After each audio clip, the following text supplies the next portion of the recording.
Very special episode today, my friends in the legendary community. We've got somebody here this morning who really needs no introduction. If you haven't seen his content out there online, I can guarantee at some point over the next 12 months, even if you don't search him out, one of his videos, one of his posts is going to come across your phone or your computer, and it likely already has. We're honored and excited to have Calvin Hill on the show this morning. Calvin, what's up, my man? Hey, what's going on, everybody? Good to see you, man. Good to see you. Still got the horn, still got the wonderful office with the bat. Now I've got my background back up. I think last time I had you on, I can't remember, but I don't think I had it up, but I've got now my background up. So we've got sort of met, but you know what, man, even though you modeled yours off of mine, yours looks better than mine does. Hey, man, when I built this house, I told my wife I wanted a really cool office, and that wood wall was like, oh yeah, I'm doing that. That's going to happen. Nice, man. And I got it from Dave. I modeled something that I felt like was like really, really good. And I was like, that's going to help me be successful because I like the way it's going to make me feel in my office. Yeah, man. Yeah. And I can relate to that. I like to be in the zone. I've worked in some weird circumstances. I've got some pictures. I don't know if you have or save any of your old pictures of things that you do, that you did, or kind of where you were at in your early days. But I've got, I'll just show you this one real quick. It's always fun to kind of go back and look at some of these old things that we had, things that we drove, places we lived. Oh yeah. But this was one of my original setups, and this was sort of in the middle of my wife sitting right here. It brings back memories, right? This is in the middle, though, Calvin, of our living room, so you can see the dining room table right over there to the left, and then this is the opposite view. You can see the couch, over here. and then there's another one that I have somewhere in here of me sitting right here. So this one's funny. I'm sitting on some sort. I've got the new iMac. You know what I mean? So I'm balling out of control with the new iMac, but it's sitting on some sort of a dresser that's pointed backwards with all the cables coming off the front. You just doing what I had to do. You know what I mean? That's where it starts, though, man. I mean, a lot of people think that they have to actually start off at this type of level. It's like, man, just get started. Like, that's cool. Once you start, having a little bit of success and, start creating wealth for you and your family, this stuff will come. But I have some of those same type of pictures, man. It was just like, just get going, right? Because if you concentrate on, well, what do I need to have in my background? And then you can't concentrate on the kind of content that you need to create. Just focus on that. Well, I think Calvin, we get super as just human beings. We get a case of the keeping up with the Joneses, right? That what I call comparisonitis. And I think that when a lot of people come online, they look at somebody like you or me or whoever, right? And they begin to compare, like, oh, I don't have the office that looks like that, or I don't have the Lambo that I see this guy over here, gal standing in front of, taking their pictures. We're going to talk today about this, creating this wealth, influence, and power through content. And I would you just say a little bit about, from your perspective, the power that somebody has, regardless of the office that they're sitting in, or regardless of the camera that they're using. Now, I'm not going to recommend that you can crush it with a flip phone, but everybody has an iPhone within their reach. And if you don't, then stop buying Starbucks for a month and you can get one. But regardless of where you're sitting, the office, the house, the car you're driving, the power of this thing in platforms like TikTok that you have built in a short period of time, over 1 million followers. Yeah. Well, for me, you and I were just talking about old pictures and stuff. We didn't have access to the technology that we have today. So you just mentioned that iPhones and Samsung and stuff like that, they all shoot HD video, right? Platform like TikTok, I was just sharing with somebody literally yesterday. I spent an hour creating this piece of content. It was, actually it was a total of 3 hours creating a piece of content. I knew that it wasn't going to be something that was going to go viral, but it was just a piece of content that I personally wanted to create to give to my audience to, do something that's going to be more social. But you have access to everything, right? The number one tool that you have at your disposal is your cell phone. Everybody that you want to reach, whether it's a client or a potential client, whatever it is, if you're trying to, promote your product or service or whatever the case may be, everyone that you want to reach is on the internet. They are on one of the platforms. They're either on a social media platform or they're on a search engine, and all of those have apps. All of those can go right on your cell phone. And so if you just really think about the number one tool that you have to create content to reach those people, it is your phone. Yeah. And as a guy who I'm not, asking you to go back into your story too much unless you feel that it makes sense. We can jump around and you're a good enough storyteller and communicator. If you feel that it makes sense to tie that in, you can. But I will say that, you do have a cinematography background. You have a background that involves camera equipment and so forth. And isn't it interesting, bro? Isn't it interesting that at one time, in order to get an advertisement out there, one would legitimately need to call up the local videography company to come and shoot this commercial that nowadays we'd laugh at and run it on the television. And that would be literally the playing field was like this. If you could afford that and you had the connections and the know-how to get an advertisement on the television, you could. And now it's been leveled because the dude sitting in his car and who films TikTok videos every day on his cell phone can literally blow up and become an affiliate or even sell his own courses right from his driver's seat. Easy. Having the history that you have, is that mind-blowing to you? Like, do you ever just stop and say, what the hell happened? Like, how did we get here? My backstory on that, I won't go deep into the backstory of this, but it does, because when we started out, I got my camera over here because I got some stuff that I'm doing. Can I just peep over here and just grab my camera real quick? Anything you want. Absolutely. All right. So let me show you this real quick. I'm going to just go over here and grab this out of my big bag here. Sorry about that. But listen. All right. I started with DSLRs. This is a mirrorless camera, right? I mean, literally, if you take this lens off, it's just the center on the camera. Back in the day, man, you had to, not only did you have to learn the skill of using a camera, right? Videography, but who was going to edit the videos, right? How much was you going to spend on the camera and stuff like that? What platform was it going to go? The platforms were limited. Everybody has the power to create content like this right now with TikTok. TikTok has all kind of filters with portrait mode and this, that, and that. You don't have to have $800, $900, $2,000, $3,000 lenses to blow the background. They got portrait mode. There's an artificial intelligence inside of these phones.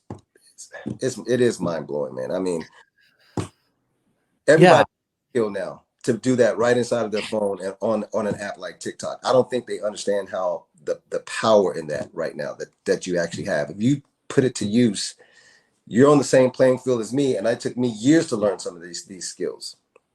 And I think that transitions and tees up the topic that you're super passionate about talking about, which is basically building wealth, influence, and power through content. And the reason why I think it's the perfect transition and way to tee you up to talk about that is because I think a lot of people come into the internet marketing world nowadays and they say it's hard, right?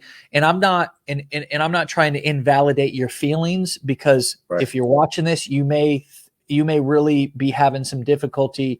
Most likely it's mindset stuff, mindset related, or maybe you're having some technical challenges, I don't want to invalidate your feelings. Like, I legitimately understand that you may be struggling and feel that it's hard, it's overwhelming, it's new.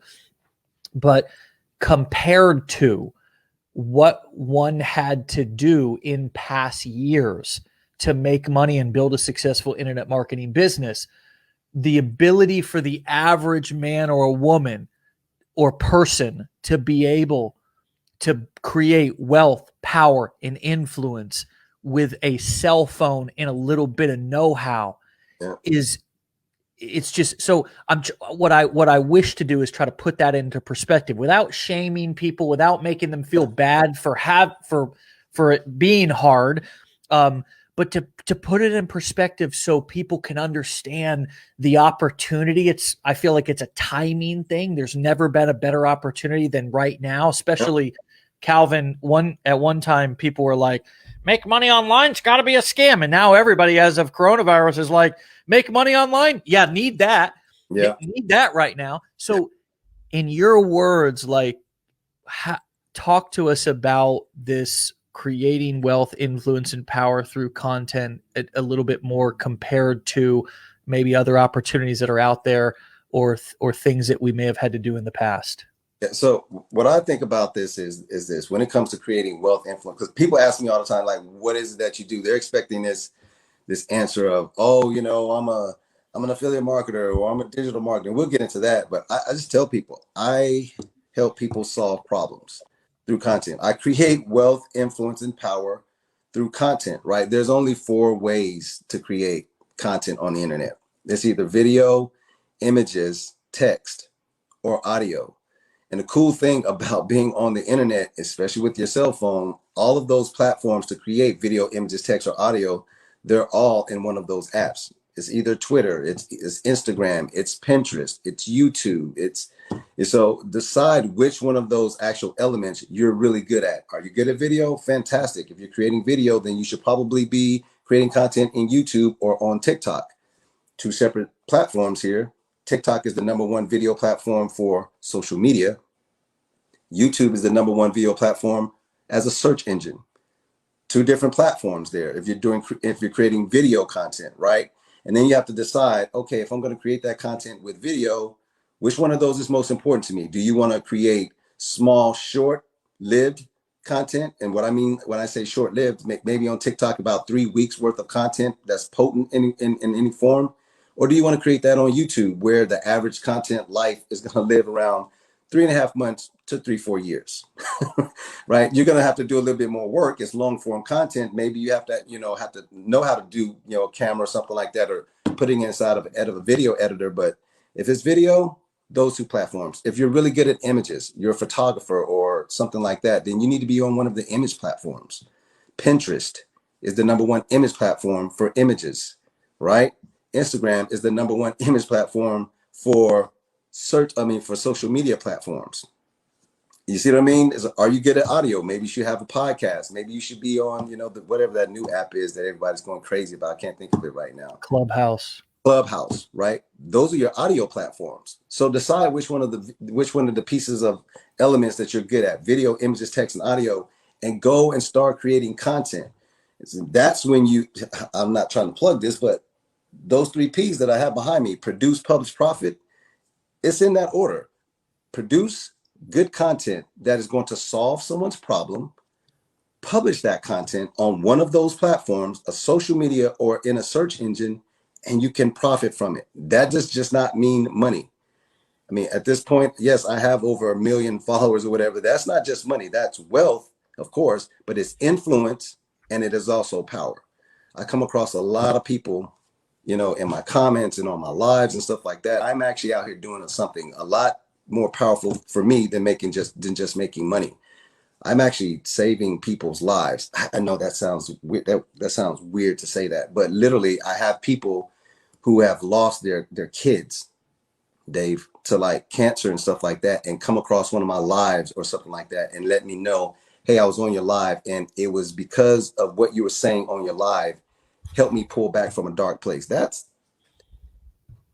we're here to make money, but really we're not here to just money? What is it that you want to do for yourself and your family, your communities and stuff like that? So that it's a lot bigger than just, just having a bunch of, coins in my bank account. Sure. I mean, I can relate to that. I was in a mastermind one time down in Costa Rica. I was hosting a mastermind, and I had somebody that came, and he was a client, and he stood up and shared this in this small group setting. We had 50, 75 people there. And he said that he was traveling down the road and his car broke down, and he was on his way to go home to commit suicide. He worked in the medical field, and he had taken whatever he was going to use to be able to do it, and his car broke down. Yeah. Is it odd or is it God? I don't know, but his car broke down, and he had a audio of one of the audio programs I had made, or recordings of a show like this that I had done. Yeah. I've always done something like this my entire career. I've always done something that was kind of live and on a consistent basis. And he plugged that in, and he said that he heard something in that audio message that made him realize that it was not his time to go. It was not his time to end his life. And he pushed through it to get to this event, to be able to share it in front of people. And it wasn't like he had this like big, huge life transformation, but he had a moment of clarity and awakening from listening to something that I was saying in an audio. I wasn't trying to save lives. I wasn't trying to be anybody's savior. Right. Like I'm not trying to be anybody's guru. I'm not trying to be anybody's role model. I'm just trying to add value. I'm trying to build my business through service, same way that you're trying to do it. I know if I solve enough problems, add enough value, that I'll make money. I'll be able to support my family. But it is cool. And I've said that to a couple of people who were new over the last week, that when you start getting those messages from people in your audience that are like what you said really moved me, or what you said like really kind of changed my perspective or saved my life or whatever, you become then accountable to your audience. Mm-hmm. And you no longer have to be this struggling newbie who needs others to help you, but you get into this. And I'm not saying it's not good to have people you learn from and get mentored by. Right. I have coaches and mentors and people I look up to, but you then become more accountable to your audience, and you realize that who you're really accountable to is to them, to serve them. And so can you talk a little bit about what kind of like your mission is? You say, I solve problems. Yeah. That's when you're approaching a day and you're thinking about, okay, what am I going to do? Or when you started this business, because you just really started this online affiliate marketing thing, or at least here with Legendary, not too long ago. What could you talk to us a little bit about the perspective that you have about what is this business? When you say I solve problems, a lot of people have a hard time making the connection between when is the money going to start coming in, because I've put together my funnel and I've connected it to Aweber. And can you talk to us about what business are you in, Calvin? All right. So it's not even about me. Let me help everybody out with, actually, this is what I concentrate on doing. Telling your story. You can't tell if you think about it, if you was to pen a book, right, it would have to be several chapters, right, and a ridiculous amount of pages. Well, on TikTok, you can't tell your entire story in one video. You have 59 seconds, or for people like me and maybe everybody else, but I can do 3-minute videos now. So you can't tell your entire life story or your personal story in 59 seconds. Why don't you chop it up? Tell your story. Don't try to help people make money and stuff like that. So like, what is your personal story? Like that the second video that's at the top of my account right now that's a story piece. It wasn't about it going viral or something like that. It's a story piece. It shows like, hey, listen, I used to do music. This is the success I had in music, and this is some of the people that I've actually had and encountered in doing music. So share your personal story. That's unique to you, right? You're trying to actually help someone, get to where they want to be, and that is your storyline. So meaning if you're a real estate agent or something like that, right? For instance, if you're a real estate agent and you're trying to say, well, how do I actually, make a lot of money on the internet with digital marketing, stuff like that? Well, your story and your intellectual property that you have, why don't you start creating content that is going to solve people's problems through your story? And right, and do that through what I like to call list posts or how-to videos. So if you're looking for someone who's actually trying to sell a home, right, their problem that they have is, I want to sell my house and I want to make the most profit I possibly can. Well, a piece of content that you probably know in your sleep is 7 ways to sell your house. As a beginning home seller or whatever, or for the most money, for the most profit. 7 ways. 3 things you should never do before selling your home, or how to list your home in 24 hours and sell it in the next 30 days. How to have people compete, how to have people outbidding each other for your house, like all these things that people want, 3 ways to get people to outbid each other for your house. It's about sharing the story. It's not about when you duplicate, success, meaning there's a lot of TikToks going viral and stuff like that. How can you take what's going viral and add a variable in it that is unique to your story? Because people are going to go down and they're going to look at your timeline and they're going to see what you're doing. You want that to be unique to you in whatever way that you possibly can do. Yeah. Right? I think that's important, because a lot of people, when they go out on TikTok and they model content, they're modeling the wrong content. Like, you're looking at people who are doing the side hustle thing. And while that's cool, like to mix that stuff into your content and to share various different ways to make money, or if you're in a different niche, various different ways to train your dog, or various different ways. If there's no heart and personality in your content, meaning you're not mixing in your story, like Calvin's talking about, which simultaneously the goal of sharing your story is to get them to say, God, I feel like he's telling my story, right? The reason why we tell these stories is because it's the best way to get somebody to listen, because we've been trained since an early age to listen to stories. And it also is, everybody loves to hear a story. Nobody loves to be pitched to. Nobody loves to be preached or sort of lectured to, right? But everybody likes to, and this is a phrase that I use, and I've also heard you use this. Talk to us about this phrase, edutainment. Yeah, I love it. So I have content broken up into 3, what I like to call the 3 E's. Oh, Calvin, you got the 3 P's, the 3 E's. I do. I really do. But those 3 E's it's easy for me to remember. When you come online, most people are going to be in the entertainment segment, right? They think that they need to do the latest TikTok dance, or they need to do a reaction video or something like that. That's going to be education. I mean, that's going to be entertainment. And what happens is, if you're just doing entertaining type of content, you're going to run numbers up on your account, and you're going to mess around, and you're going to get people that are going to actually follow you, whatever, because they just want to laugh or something like that. And those tend to be ghost type of numbers. If you do educational content, that's what's going to actually move the needles, because there's an artificial intelligence listening and watching your content, looking for those social media factors, watch time, looking to see if somebody shared your content, looking to see if somebody follows you after they consume your content, all that stuff. And so if you educate people, like we were just talking about, if you're a real estate agent and you got a piece of content that's telling people, hey, here's 7 things you should never do before selling your home. Well, it's like, okay, I probably should listen to this guy. If you add the sweet spot, edutainment, it's like you can do all this funny stuff that's on TikTok, all the funny, music and all the funny skits or whatever. That's the entertaining part, but educate someone while you're doing that. Edutainment, that's the sweet spot. And what about this piece, bro? Because this is something that I was actually just sharing with a blueprints and coaching client here yesterday in a video audio message back to them. They did a check-in, and they said, how can I take things to the next level? And I talked about the online persona.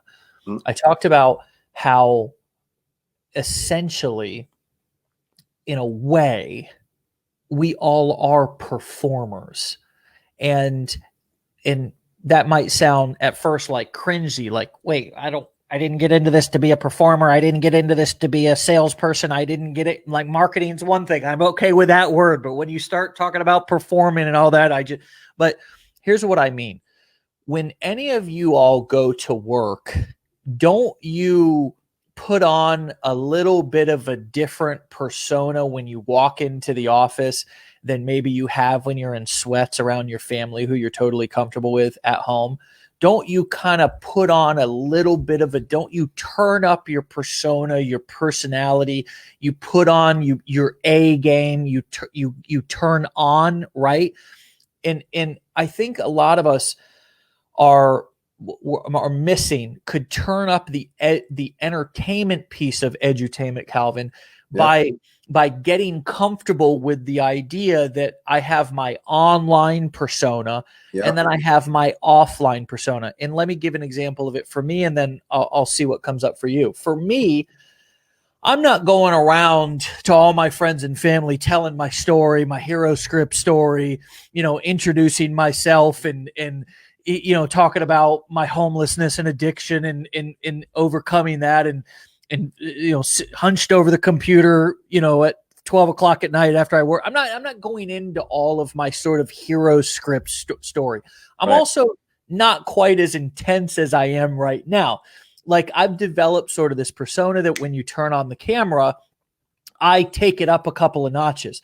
I'm not this intense in the rest of my life. You know what I mean? Like, if I was, I just be exhausted, right? Because you know what I mean? Like, bro, like, I'm not talking like this to my wife. I'm talking like this to you because this is a bit of my online persona. I also get excited about talking about marketing stuff.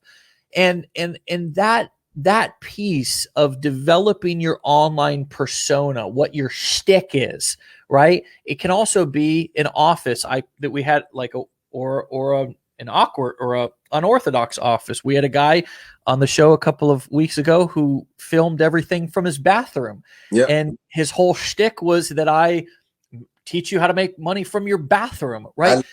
That's good stuff. I actually got some notes here that I wrote down for this. Yeah. Talk to us about it. So that's about authenticity, right? We're talking about sharing your story, but creating a branded format for sharing your story. Like, so backgrounds, certain sayings that you may say, you may say something like, every single video, this is something that you say, right? Or maybe have a certain look. Here's the crazy thing about this. I wear this hat in most of my videos. That's strategic. Calvin, wait, there's no way that's making you successful. Wait for a second here. Listen, the reason that I wear this hat is because I understand, at looking at my analytics, I understand my audience. My audience is 57% men. I'm not saying that there's not a lot of women that are sports fans, but here's what I'm saying. I know that sports is something that unites people a lot, right? It's not about race. It's not anything about any of that stuff. When this sports brings people together, right? And that's why, we're in the playoffs right now. I wear this hat because, first of all, it gives me a certain line of being familiar, right? People they don't like, constantly seeing different things. So when they see my content, it's like, oh yeah, I'm familiar with this guy. I'm familiar with that piece of content. They know how to pick me out in the audience, right? It's kind of like reading if you know anything about the purple cow, if you ever read that, right? This is the purple cow. For me, it's like, oh, did you see that guy? Was like, well, there's a lot of black guys on TikTok talking about, helping you get financially free or whatever. No, I'm talking about the guy who has the Spurs hat on, right? I have so many people that follow me just because I have this hat on. They get engaged with me. They're Lakers fans or whatever the case may be. But this is because I'm reading my analytics. 57% of my audience is guys and people who like sports and stuff like that. So I immediately give them something to like, okay, I like this guy. He's a sports fan. Right? Or I like this guy, he's a Spurs fan. Like, what kind of branded piece of content can you create? Are you the person that when you come online, you have pink hair or purple hair, or your background is always blue? Like you said, someone is in the bathroom or whatever. That's fantastic. You might think that's the silliest thing I ever heard. It's actually not. Yeah, and there's a lot of people who are always in their car. They're always in their car. Every video, if you look in, and you said something important. People don't like change and to see different things all the time. Every single day, if you look at every single video from this wake up show, which is my primary way to produce and publish content, every single day we're here, and then we take this content, put it on YouTube, repurpose it to a podcast, and we're mainly making content for the community. But if you look, what's the same every single day? Well, I'm in a black hat. Even though COVID's, I actually am growing the hair back out at first. Yeah, at first, throughout 2020, I had a shaved head, and I was like, well, the hat works for the shaved head, because when you got the shaved head and then you got the light, the bald, bro, the receding hairline is off the chain. But when I got the comb over going a little bit, you know what I mean? It's a little bit better. But the hat is a branding piece. The hat is a branding piece. Every single day I'm in a black shirt, right? Every single day I'm in a black shirt. And every single day that I can be, unless I'm at home, I'm in this chair. I'm not creating content just for me. I'm not creating content in front of my Mercedes. I'm not creating content out on the beach. I'm not creating content in all these different places. If you look at all of the content across the legendary platform that I'm in 90+% of it, I'm in front of this wood background. And in most of it, I have a hat and a black shirt on. Yeah. Same thing with me. 90% of my content, I'm in front of this wood wall. And even if I take advantage of maybe something that's trending or something like that, and I'm doing something else, I have this hat on because it brings back I can't, it's always hard for me to say, but familiarity. Did I say that right? Something like that. But I know it's familiar to people, right? Yeah. It gives them that, oh, I know who that guy is. Or I've been hearing about this guy, whatever. That's him. Yeah. Him. Yeah. Yeah. And guys, look, I saw somebody comment, I think I need a wood wall. No, you don't. You don't need a wood wall. Trust me, it's kind of like the people who think, I need this funnel builder and that's going to make me successful. No, it doesn't. No one piece of software. You're not missing the secret piece of software. It's about you finding your groove. Yeah, it's about you finding your shtick. Like you said, it could be the bathroom, it could be the living room, or maybe when you're creating your content, you're in front of a chair 90% of the time. You're sitting in a chair or whatever, or you're in your kitchen, right? People think that, and the reason I say sharing your story to build an audience is this is digital marketing and affiliate marketing, right? But when people come on the internet, everybody wants to make money. So you think that you have to be this guy that's creating content or, always make money. That's not the case. People that you're talking to these are regular people. Yeah. These are people who, cut their grass, they wash dishes and stuff like that. So if you're creating content or whatever, you should create content that can be social. You're missing a really, really big piece. I have it here about, we're in the social era right now. It's not the industrial era, or this is not the .com boom or anything like that, or we're not in agricultural. This is the social era. Understand that if you don't take advantage of that, creating a piece of content to actually be social, like I can create content all day long, talk about, do you want to quit your 9-to-5 job, or do you want to, every now and then, and I do this a lot, like, again, going back to that piano piece that I have on my account right now, that's a social piece. That is a piece of, oh man, I didn't know you played like that. That's a beautiful piece of music or whatever. Why? Because the next piece of content that I create, if it is something talking about, hey, do you want to leave your 9-to-5 job or something like that or whatever, I've already created something that we uniquely had a relationship with. You like piano, you like music or whatever, or you're a cat lover or something like that. Create a piece of content that is social. So if you maybe like have an 80-20 rule, 80% of your content is trying to get people and leads for people that actually want to make money. Maybe 20% of your content needs to be that social aspect of it. Yeah. That works. It's kind of like Gary Vee came out with the jab, jab, jab, right hook. It was one of his books that he wrote. And it basically, the whole entire concept is give value, be social, like do something that's not pitch heavy, like you said, 75-80% of the time. And then right hook, right? Come in and ask for the sale, or ask for the click, or ask for the email, or ask for whatever. Ask them to buy your book, ask them to buy your course. But within those jab, jab, jab, 25%, right? That's like a total of, if you jab, jab, jab, right hook, you've got 100%. You divide that by 4, that's about 75%.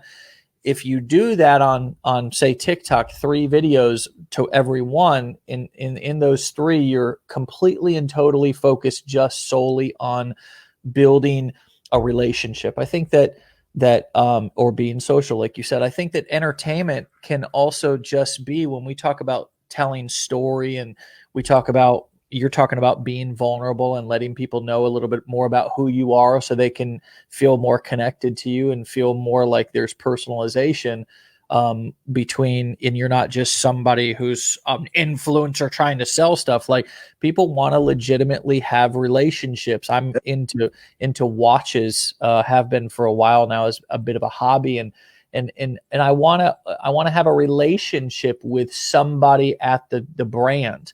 I don't want to just buy from the brand. I want to have a relationship. I want to have an experience when I buy something.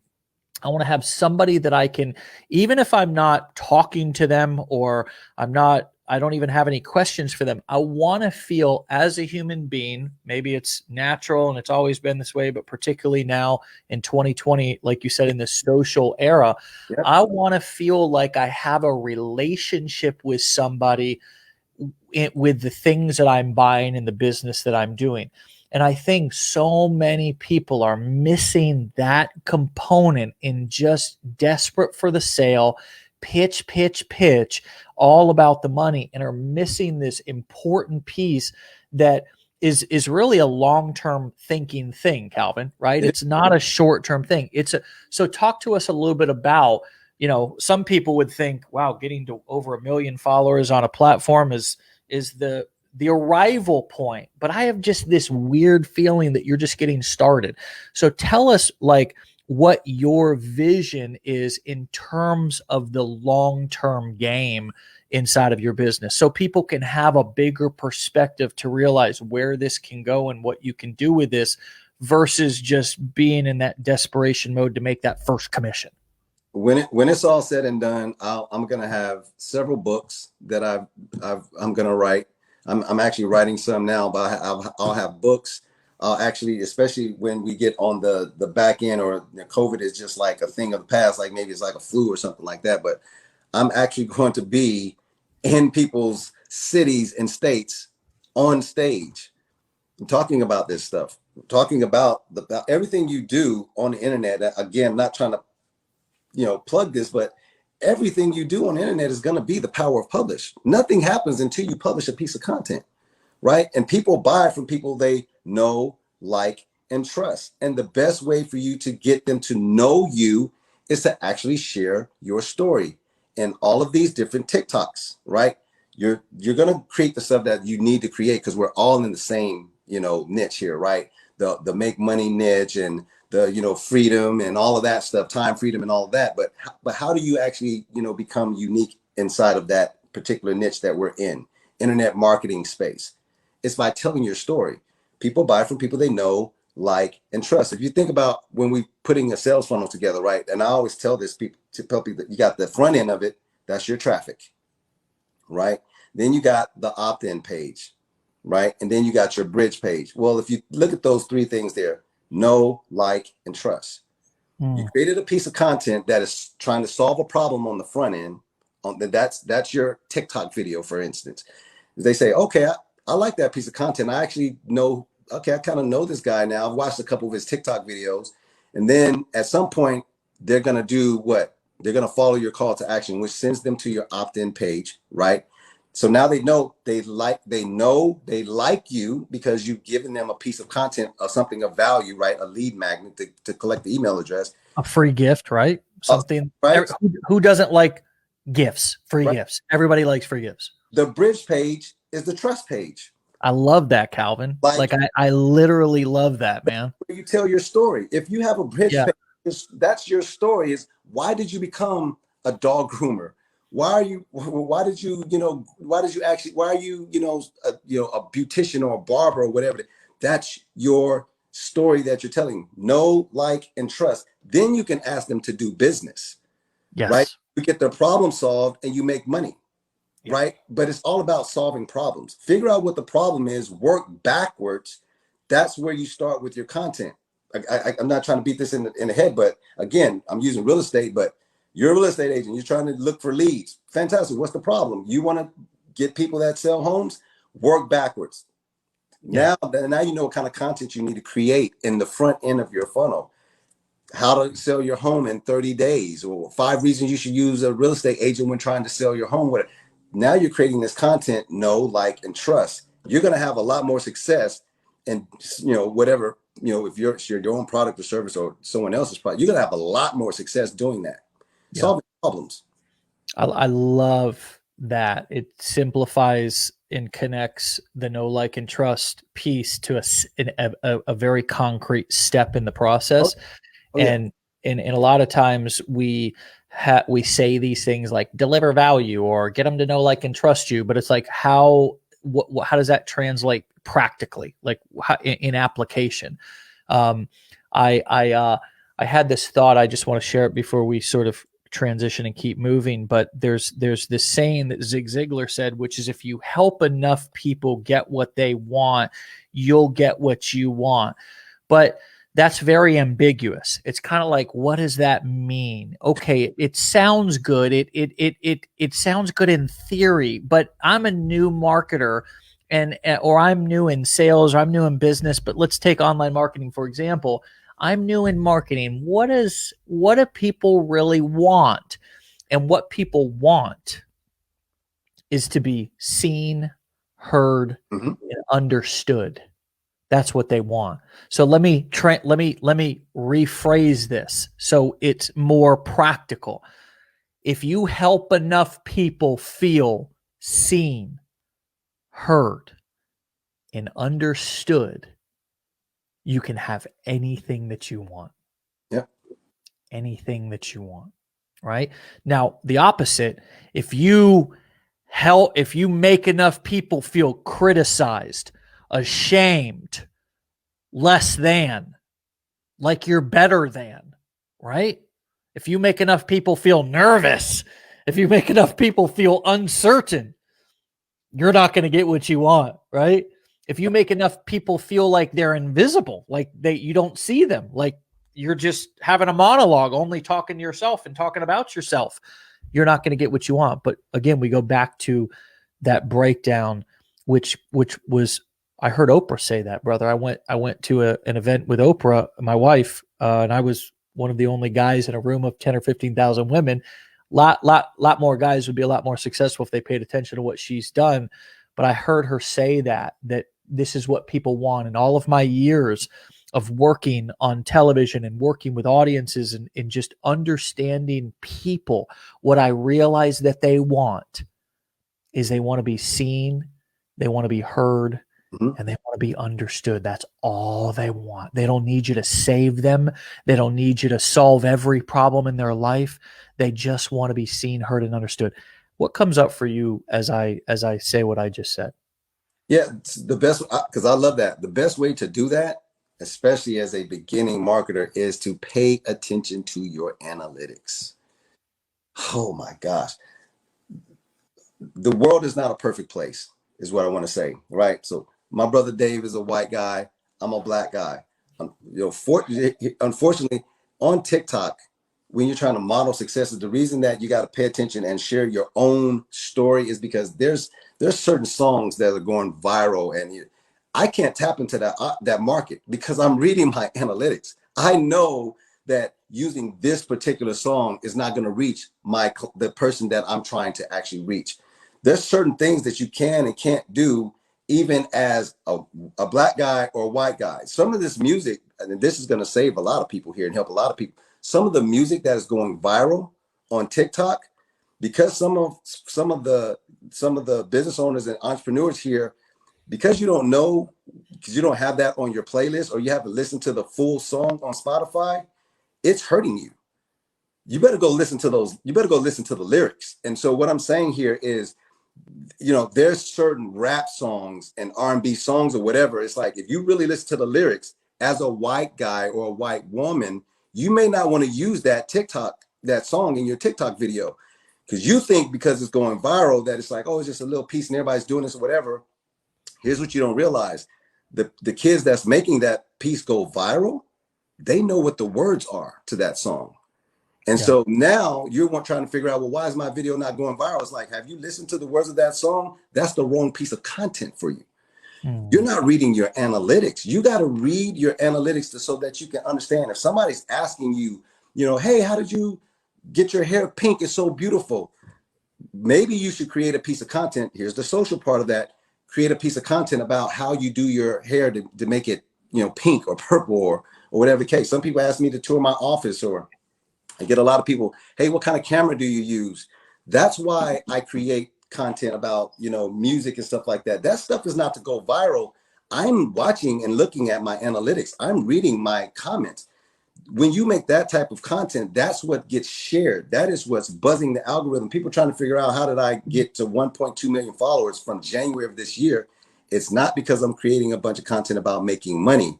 Go and look at my timeline. I got a lot of content that is social, because I know that when I get ready to take this to the next level, I'm not going to be on stage talking about, you know, affiliate marketing and stuff like that. I'm actually going to be doing something totally different along with what I'm doing with Power Publish.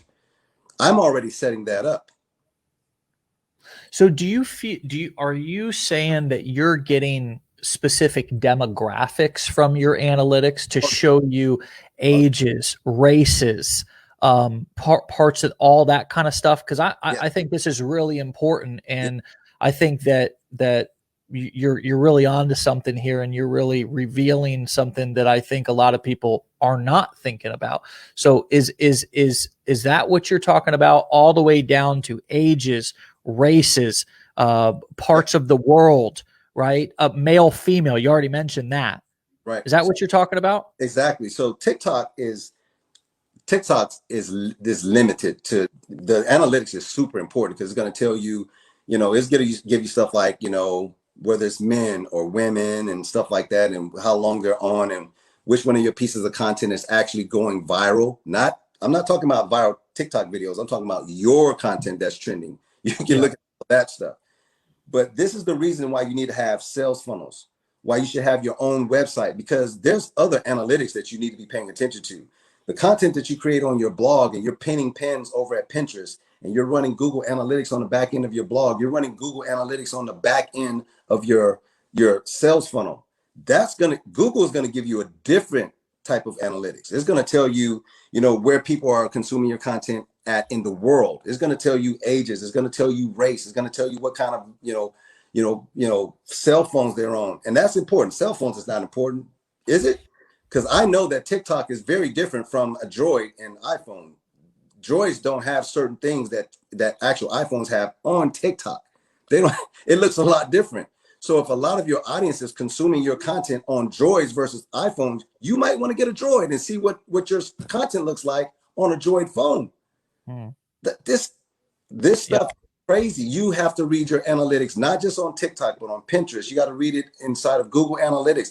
That's going to tell you who your demographic is. You're going to be able to create better content. You're going to have higher conversions, higher click-through ratios, which means you're going to have a higher ROI, a higher return on your investment. Oh, I love it. So who is your, if you were to describe your target customer, and be as specific as possible with us so we can understand how your strategy, what your strategy is, who is it? Yeah, so here's beautiful. I have three. There's entrepreneurs, right? Those who are working a 9-to-5 job that actually either want to start some type of a side hustle or walk away from that. That's it. Okay. So you're not focused on age.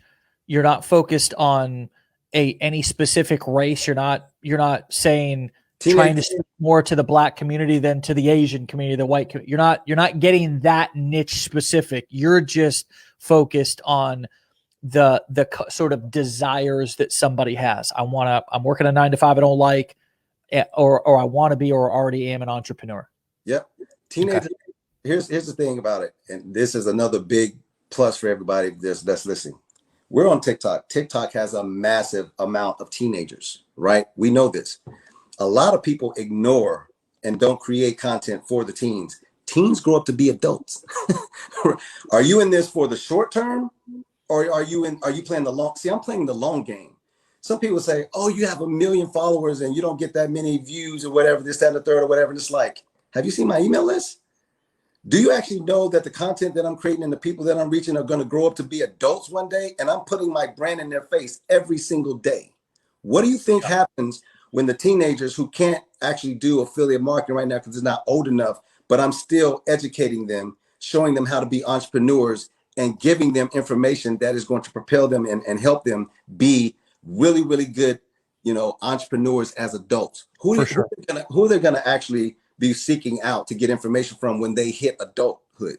Yeah. And I mean, that's why like people like for Grant Cardone, they call him Uncle G. Like a lot of people call him Uncle G, right? I would, a lot of these people have been watching his content since they were teenagers, right? A lot of people have been following me. I don't think anybody calls me Uncle Dave, but a lot of people have been following me for 10 years, right? They've been in various, on my email list or just kind of following my content.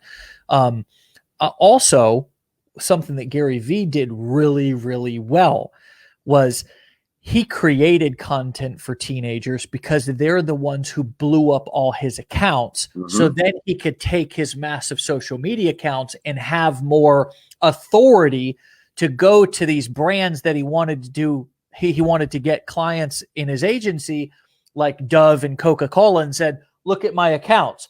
Now those accounts didn't have any executives or may not even have that many adults, maybe have been primarily teenagers because the majority of the content that he created was about what I would do in my 20s, focus on being happy. You know what I mean? You've heard some of his stuff. Like a lot of it, honestly, dude, it's so interesting that you say that is focused on people who are in their 20s and about what they should be focusing on.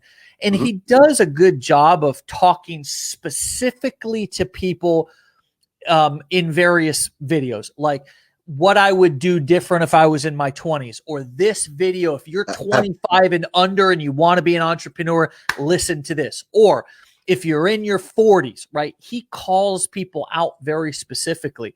Yep. So I think your point here, you don't have to talk to everybody in every video. You can take a piece of content and be specific to an age, or a whether you're still in a job, whether you're transitioning out of a job. Is that what you're saying? I think that's really powerful. That's exactly what I'm saying. Yeah. In the beginning of this live, I was talking about sharing and your own unique story, right? But if you was to pin it out and write it out, you can tell it all in one TikTok video. Yeah. I use Evernote. Map your life out and decide how you want to tell your story. And there's going to be viral videos going on. Okay, how do I use this trending sound and this trending viral video to tell a piece of my story? Oh.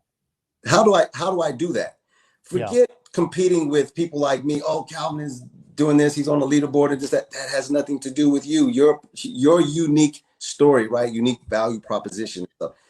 That is, I can't compete with that. Yeah. Right. I watched the video. Somebody was on live, and they work at a grocery store, and they're having a massive amount of success. Right. You know who I'm talking about. Yeah. And I'm like, that's incredible. That I can never compete with that. That's her story. Yeah.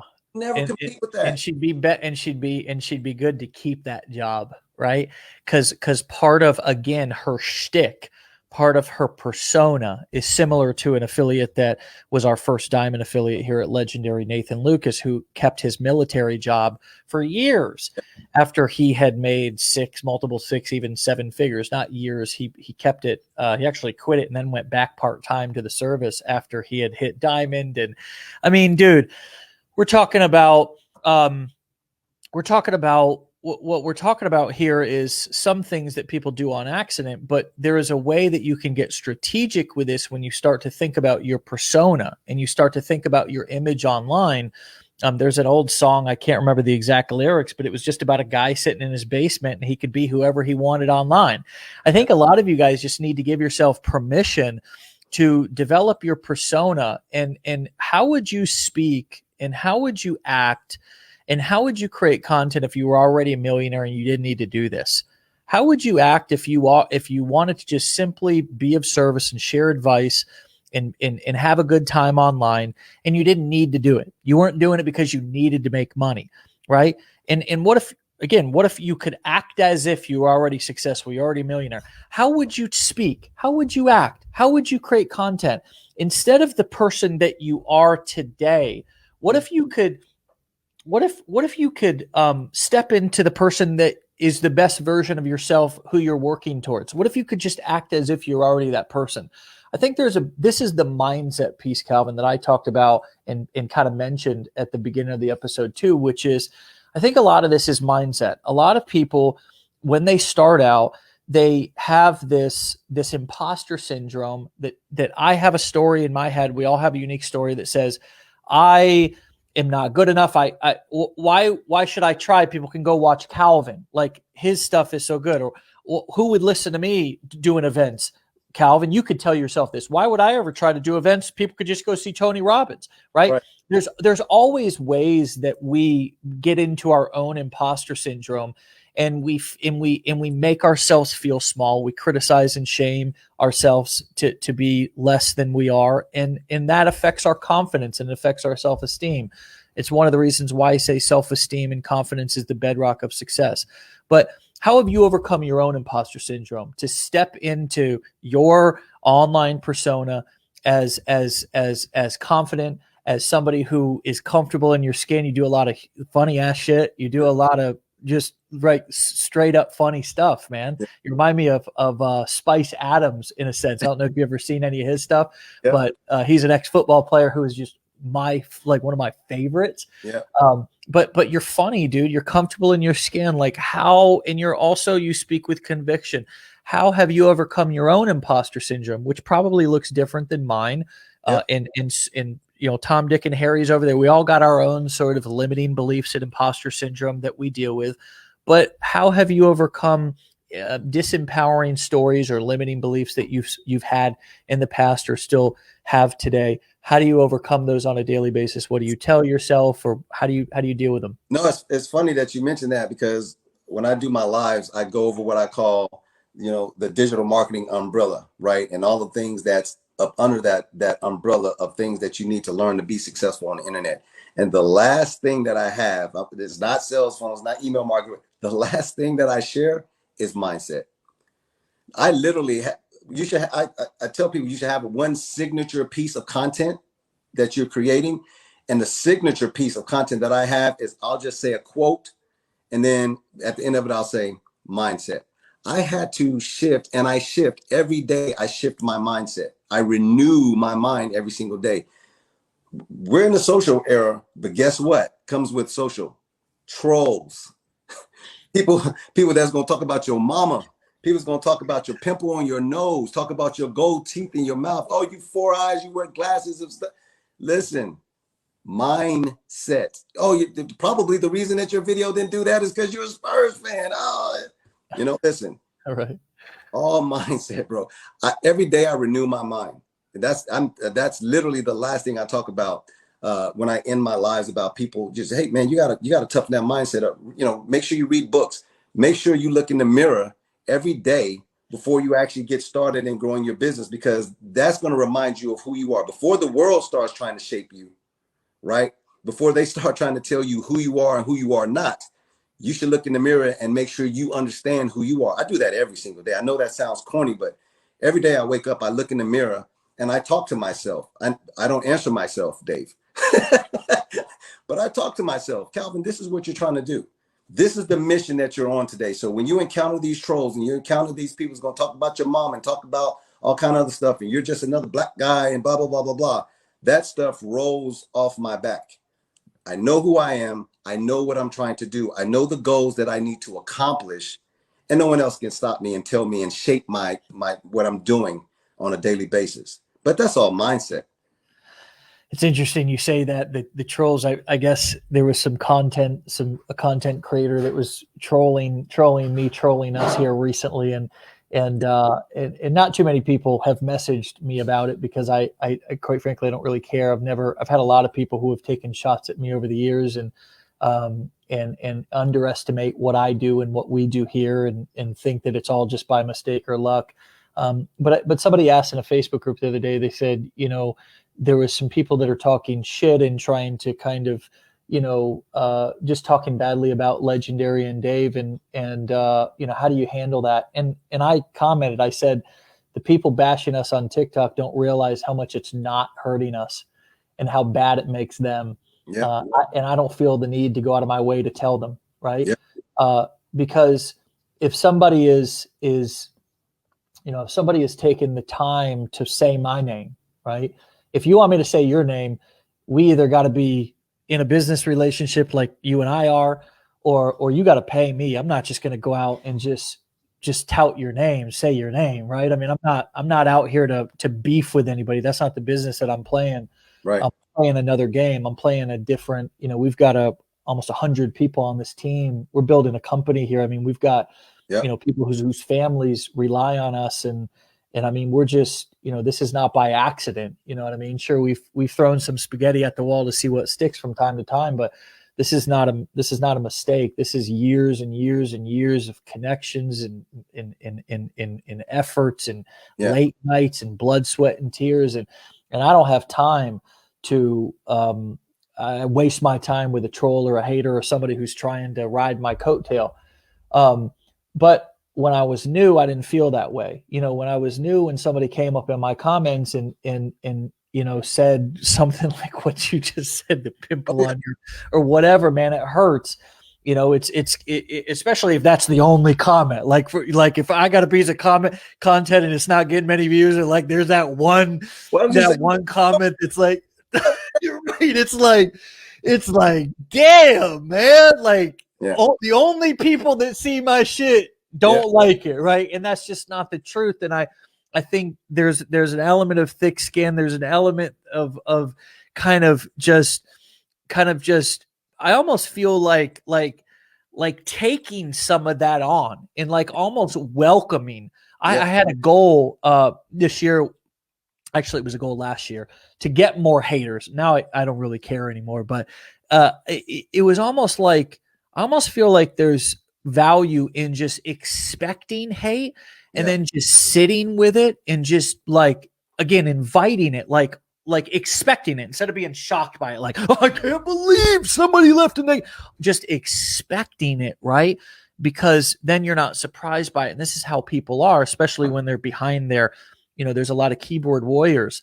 So does that stuff slow you down at all? I mean, when you get something negative or something, I mean, it did it at one time? I mean, did it hurt worse at one time than it does now? At the beginning, it would bother you, right? Because this is new stuff. It's just like, man, you get all these people following you or whatever, and just like you think everybody's gonna like you. Newsflash, everybody's not gonna like you. Everybody's gonna like you. Just get over it. I'm used to it now. I actually, and this is for everybody, when you're bold enough, when you've shifted your mindset, create a piece of controversial content. That's the first thing.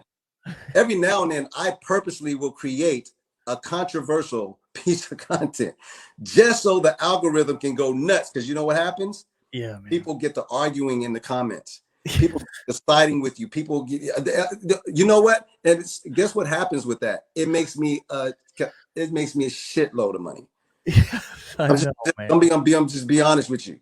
It goes crazy nuts in the algorithm. And you know what I do? I just laugh at it. Right. I laugh at it. I'll get in the comments and I'm just like, and especially if I'm getting ready to go live or something like that, I was like, I'm going live tonight and I'm going to actually prove what I'm saying. Keep that same energy. That same energy.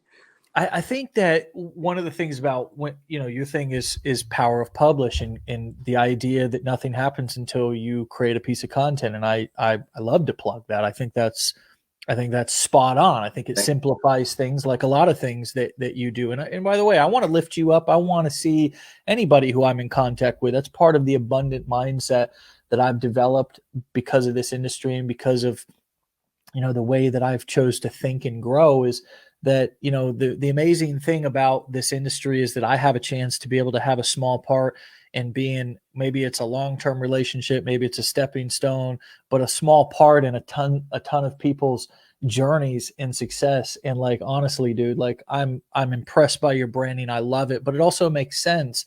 And, um, and, you know, I think that, yeah, I was going somewhere with that. I don't remember where the hell I was going with it. What were we just talking about? I actually don't know now. You need to confuse. We were talking about something about like something with the haters and stuff. But... Yeah, we were definitely talking about haters, but no, we were talking about creating controversial content. Controversial content. That's right. So like, I think that one of the pieces of that is scary, but is really profitable, like you said, is to understand the psychology of a human being who they would much rather watch something negative or kind of express their opinions or disgust or whatever about something, and somebody's so much more they're so much more prone to leave a comment if they're infuriated or they disagree with what you're saying, than if they're all inspired by it. Like I had a blueprints and coaching client last coaching call, and he was like, well, I'm creating all this personal development content and it's not really going anywhere. And I was like, well, bro, I was like, because honestly, people are mostly pessimistic. They don't react to positive stuff that much. It's just the truth. Like, because I've tried it. I've been Mr. Positive, sharing motivational quotes. And honestly, I'm a positive guy in my life. But if we look at news stations, there's a reason why the story about the firemen who saved the cat from the tree is the last 30 seconds of the news, bro. And why the 59 minutes is about why the world's coming to an end. Everybody's going to die from coronavirus, and an asteroid's on its way to demolish us. And we're all going to burn up because of global warming, and all this shit all of it has some truth to it, but it's outrage, man. They want to get people feeling outraged as they're watching it. What comes up for you as I'm saying, you know, it's true. There's several pieces of content that myself and other, you know, digital marketers create where affiliate marketing is better than drop shipping, or, like drop shipping is, you know what I'm saying, is the devil, or whatever the case may be. Right? That's all controversial. That content is going to get a lot of comments. People, oh no, this, that, and the third, or whatever. Fantastic, because all it's going to do is bring a bunch of people in there. So what is affiliate marketing? What is that? There's a link in my bio, by the way, for that. And again, it doesn't just have to be to make money content. So maybe your background is you're a physical education teacher, right? You came from PE and you do a lot of athletic stuff. Well, just because you're a PE teacher doesn't mean you can't create a piece of controversial content that's actually going to grow your business. Try creating a piece of content that's saying that LeBron James is better than Michael Jordan. Watch what happens to your video and your comments and your content, right? That's going to bring you a lot of people that love what? Basketball, and you have a basketball training program or dribbling. Like this is, I love it, man. That's why, like, whenever people are taking shots at Legendary or whatever, it's like say my, hold on a second, how'd it go? You was in the music.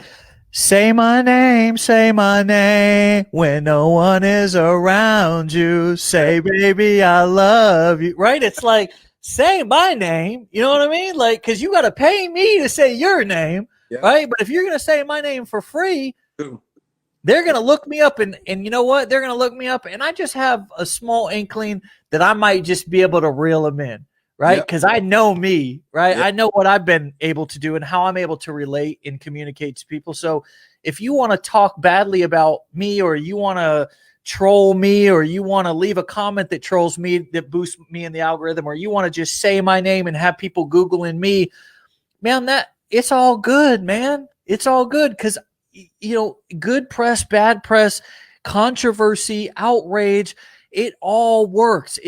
Marketing is like art, like a good piece of art, Calvin. Like you want to look at it and you want to feel something, brother. Maybe you want to throw up. Maybe you feel inspired.